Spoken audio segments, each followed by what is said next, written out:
Сайн мэцхан уу намаа нас үлзий гэдэг. Би та бүхэнд өөрийнхөө хамгийн дуртай хамгийн анх уншижсэн хайртай ном болох Ане Франкийн өдрийн тэмдэглэл гэдэг номын талаар ярьж өгье.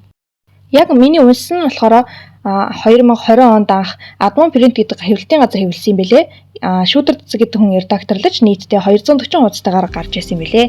За энэхүү номонд маань болохоор гарч буй үйл явдал нь огт зохиомжтой хийсвэр зүйл биш бөгөөд бодит явдлыг өөрийн үзэл бодолтой уялдуулан маш сонирхолтой байдлаар дүрслэн бичүүлсэн Ане гэх еврей охины тэмдэглэл байдаг.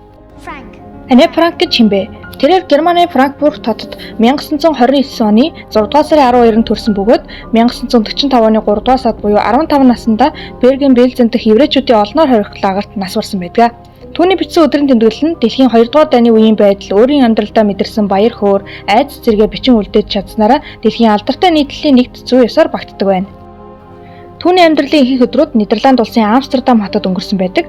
Түүнийг нас барсны дараа хэвлэгдсэн Анегийн өдрийн тэмдэглэл ном нь дэлхийн сонорт анх хүрж ижээ. 1933 онд нацистууд Германы төрийн ихэнд гарсан өдрүүдэд Анегийн эцэг гэрийнхэнтэйгээ Нидерланд улсын Амстердам хот руу нүүн шилжин сурч амьдарсан бөгөөд 1940 оны 5 дугаар сард Германчууд Нидерландыг эзлэн авах үеэр гэр бүлээрээ аюултай байдалд орж Ане 1942 оны 6-наас эхлэн өдрийн тэмдэглэлээ хөтлж эхэлсэн байдаг.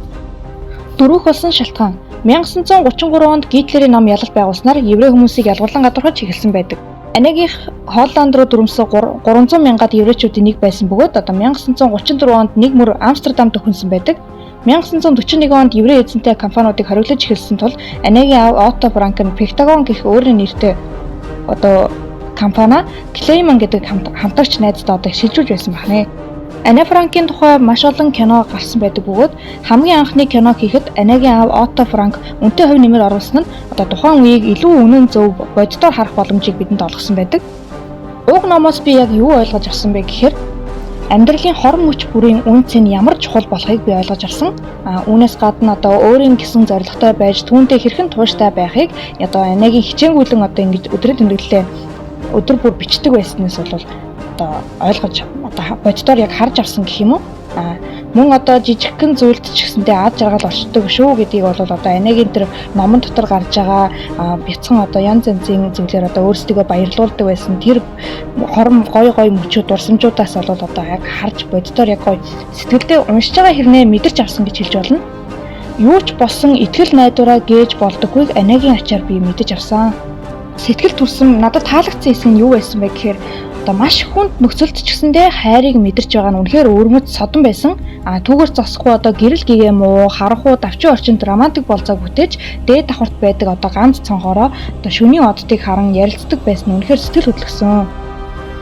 Тэгээд ийм төгшүүртэй нөхцөлд нэгнийгээ гэсэн сэтгэлтэй байж төрсөн өдөр ямар нэг баярт үйл явдал болоход би бинээ аль болох баярлуулах гэж хичээдэг байсан нь үнэхээр сэтгэл төрсөн.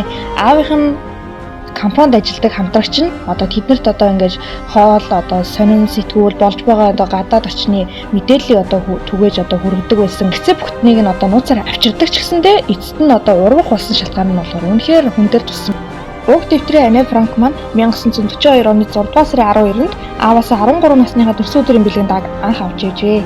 1944 онд хорих лагерт авчирдах гэж байхдаа өрөөндөө орхисон байсныг нь хоол авчирдаг байсан Мип гэх эмэгтэй олж анх хадгалсан байдаг. Хэдий бөгж байгаа ч гэсэндээ маш удаан хугацаанд тэнд хүний амьдрал өрнөж байгаа учраас мэдээж хайр дурлалын асуудал бол мэдээж байна. За тэгээд эндээс хамгийн сонирхол татсан юм нь юу вэ гэхээр Ане Франк маань хамт бүгж байсан Август Вампес болон Херман Вампес нарын хүү Питер Арон Вампес гэдэг ийм өөрөөсөө 3-аар ах тийм Питер гэдэг хүүд бол анхны хайраа өгсөн байт юм билээ. Бүр зогсохгүй яг чөлөөлөгтөөс хориг лагаар эрх чөлөөг мэдэрсэн ганц хүн бол Ане Франкийн аав нь байсан. Маргот Франк буюу Ане Франк маань эгчтэй байсан. Эгч нь болохоор өөрөөс нь 3 насаар эгч. Тэгээ 1945 оны 3 сард эгчдүү хоёр маань хоорондоо яг 1 хоногийн зайтай яг адилхан өвчнөө улмаас чөлөөлөгтөөс яг 2 хоногийн өмнө харамсалтайгаар нас барьсан байдаг. За тэр нь яг юунаас болсон бэ гэхээр гидсний хижиг гэдэг өвчнөөс болсон юм байт юм лээ.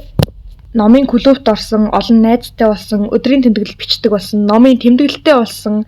За тэгээд олон үйл ажиллагаа, номтой холбоотой үйл ажиллагаа бол үнэхээр дуртай өөрөө бол үнэхээр маш дуртай ордог.